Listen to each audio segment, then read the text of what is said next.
How do you feel your education prepared you for founding your startup?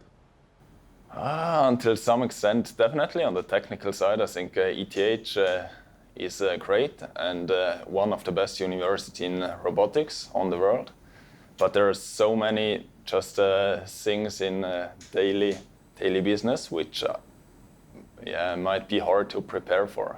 There are many things to do next to the technology side. So we have now employees, we have to do financial planning, we have to see how we can survive the next years. And this is something I've not learned in my engineering study.